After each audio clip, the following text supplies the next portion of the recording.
Hi friends, நான் இன்றைக்கி cotton sponge cake செய்ய போகிறேன். அதுக்கு என்னென்ன தேவையான பொருள் சொல்ல போகிறேன். 6 முட்டை எடுத்திருக்கேன். 6 முட்டை, அதுக்கப்புறம் ப்ரௌன் சுகர் 90 கிராம் எடுத்திருக்கேன். நீங்கள் நார்மல் ஒயிட் சுகர் கூட எடுத்துக்கலாம். அதுக்கப்புறம் கார்ன்ஃப்ளவர் மாவு வந்து 20 கிராம் எடுத்திருக்கேன். சோள மாவு இது வந்து ரீஃபைண்ட் வீட் ஃப்ளார் நான் எடுத்திருக்கேன் 60 கிராம். நீங்கள் நார்மல் மைதா கூட எடுத்துக்கலாம். அதுக்கப்புறம் பால் 100 ml எடுத்திருக்கேன். ஹோல் மில்க்கு நீங்கள் வந்துட்டு அது உங்களோட ஆப்ஷன். நீங்கள் ஹோல் மில்க் எடுக்கலாம், இல்லை 2% மில்க்கும் எடுத்துக்கலாம். வெண்ணிலா எசன்ஸ் அது வந்து ஃப்ளேவருக்காக. வெண்ணெயும் 60 கிராம் எடுத்திருக்கேன். இப்போ எப்படி செய்கிறோன்னு பார்க்கலாம். நான் வந்து முட்டை வந்துட்டு 6 முட்டையில் 5 முட்டை வந்து வெள்ளைக்கரு தனியாகவும் மஞ்சக்கரு தனியாகவும் பிரித்து வச்சுருக்கேன். இப்போ ஒரே ஒரு ஃபுல்லாக ஹோல் முட்டையை வந்து மஞ்சக்கருவில் சேர்த்து ஊற்றிட்டேன். அதுக்கப்புறம் வந்துட்டு அடுத்த ப்ராசஸ் வந்து இது ரெண்டையும் தனியாக வச்சுருவோம். அடுத்த ப்ராசஸ் வந்துட்டு ஒரு பவுலில் வந்து நம்ம பாலையும் வெண்ணையும் ஒன்றா கலந்துக்கலாம். இப்போ 100 ml பாலும் அது கூட நான் 60 கிராம் வெண்ணெய் எடுத்து வச்சுருக்கேன் இல்லையா, அந்த வெண்ணையும் போட்டுட்டு ரெண்டையும் ஒன்றா கலந்துக்கலாம். மைக்ரோவேவில் வச்சுட்டு நீங்கள் வந்து 30 செகண்ட் இதை வந்து மெல்ட் பண்ணிக்கலாம். இல்லைன்னா டபுள் பாய்லர் மெத்தடுன்னு சொல்லிட்டு இருக்குது இல்லையா, நம்ம ஒரு பவுலில் தண்ணி வச்சு அது மேலே ஒரு பவுல் வச்சுட்டு ஹீட் பண்ணுறது, அந்த மாதிரியும் செஞ்சுக்கலாம். இப்போ நான் ஒரு பாத்திரம் எடுத்துகிட்டு நான் மெல்ட் பண்ணி வச்சுருக்கிற வெண்ணெயும் பாலையும் அதில் ஊற்றிக்க போகிறேன். இப்போ வந்து இந்த பாலையும் வெண்ணையும் நம்ம இதில் எடுத்துட்டோம். இதில் வந்து நம்ம இப்போ நம்மளோட மாவுலாம் சேர்த்த போகிறோம். கார்ன்ஃப்ளவரையும் நான் ரீஃபைண்ட் வீட் ஃப்ளார் இருக்கு இல்லையா, அதையும் சேர்த்த போகிறேன். ஃபஸ்ட் வந்து நான் வீட் ஃப்ளார் எடுக்கிறேன். நான் சொல்லியிருக்க சப்ஸ்டிடியூட்டாக நீங்கள் வந்து மைதா கூட இதுக்கு யூஸ் பண்ணிக்கலாம். இது வந்து இந்த மாதிரி சல்லடையில் போட்டு சலிச்சுட்டு மிக்ஸ் பண்ணுறது வந்து உங்களுக்கு வந்து லம்ஸ் ஃபார்ம் ஆகாமல் இருக்கும், கட்டி விழாமல் இருக்கும். ஸோ நீங்கள் இந்த மாதிரி நீங்கள் ட்ரை பண்ணலாம். நீங்கள் அப்படியே டைரெக்டாக போட்டுறாதீங்க. அதுக்கப்புறம் வந்து கார்ன்ஃப்ளவர் நான் போட போகிறேன். சோள மாவு இதுவும் அதே மாதிரி தான் சலிச்சு கொஞ்சம் கொஞ்சமாக கீழே அதே மாதிரி மிக்ஸ் பண்ண போகிறேன்.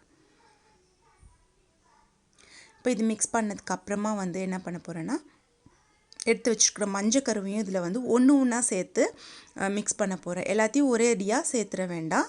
ஏன்னா உங்களுக்கு கலக்கலைன்னா அங்கங்கே மஞ்சளாக ஒரு மாதிரி நிற்கும் இல்லையா, அதனால ஒரு மஞ்சக்கருவாக போட்டு நீங்கள் மிக்ஸ் பண்ணுங்கள்.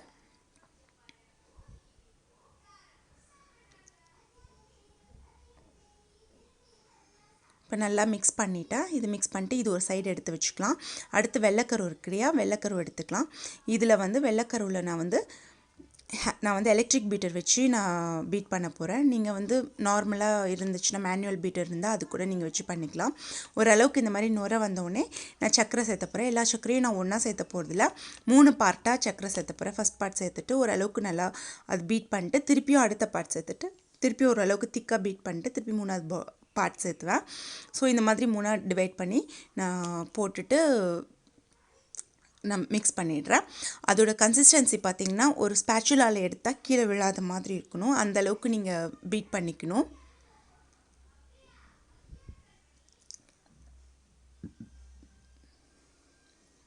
அதுக்கப்புறம் அதில் வந்து நம்ம கலக்கி வச்சுட்ருக்கிற மஞ்சக்கரு அந்த மாவு இதெல்லாம் அதில் ஊற்றிட்டு நான் இப்போ வந்து ஃப்ளேவருக்காக வெண்ணிலா எசன்ஸ் ஆட் பண்ண போகிறேன். இது வந்து ஆப்ஷனல் தான். உங்களுக்கு வேணும்னா நீங்கள் வேறு ஏதாவது ஃப்ளேவர் கூட நீங்கள் ஆட் பண்ணிக்கலாம். இப்போ இது வந்து நான் பார்த்திங்கன்னா மிக்ஸ் பண்ண போகிறது வந்து நான் சிலிக்கான் ஸ்பேச்சுலா வச்சு மிக்ஸ் பண்ணுறேன். நீங்கள் வந்து எந்த ஒரு மெட்டல் ஸ்பேச்சுலாவோ மெட்டல் ஸ்பூன்ஸோ வச்சு நீங்கள் மிக்ஸ் பண்ணாதீங்க. அப்படி மிக்ஸ் பண்ணிங்கன்னா நம்ம பீட் பண்ணி வச்சுருக்கிற வெள்ளைக்கரு வந்துட்டு சீக்கிரமாக தண்ணி விட்டுரும். ஸோ ரொம்ப ஹார்டாக மிக்ஸ் பண்ணக்கூடாது. அதுக்கப்புறமா வந்துட்டு ஒரு கேக் பிளேட்டில் வந்துட்டு நம்ம வெண்ணெய் தடவிக்கலாம். வெண்ணெய் தடவிட்டு மிக்ஸ் பண்ணி வச்சுருக்க கேக் மிக்ஸ் எடுத்து இதில் ஊற்றிடலாம். இதுக்கப்புறம் இது பண்ணும்போதே நம்ம வந்து மீன்வைல் வந்து நம்மளோட அவனை வந்து ப்ரீ ஹீட் பண்ணிக்கணும். இருக்குல்லே கம்மியான ஃப்ளேமில் வச்சுருங்க. உங்களோட அவன் ஹீட்டில் வச்சுருங்க. அதுக்கப்புறமா வந்துட்டு இதை வந்து ஒரு 90 நிமிஷத்துக்கு இருக்கிறதுலே கம்மியான ஹீட்டில் நான் வச்சு என்னோடய அவனில் இதை வந்து பேக் பண்ண போகிறேன்.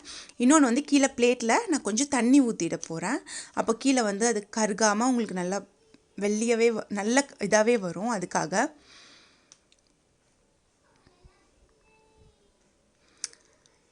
அதுக்கப்புறமா வந்து பார்த்திங்கன்னா கேக் குக் ஆகிடுச்சு. 90 மினிட்ஸ்க்கு அப்புறம் ஒரு ஃபோக் எடுத்து குத்தி பாருங்கள். ஃபோக்கில் வந்து கொஞ்சம் கூட ஒட்டாமல் வந்துச்சுன்னா கேக் வந்து நல்லா வெந்துட்டு இருக்குதுன்னு அர்த்தம்.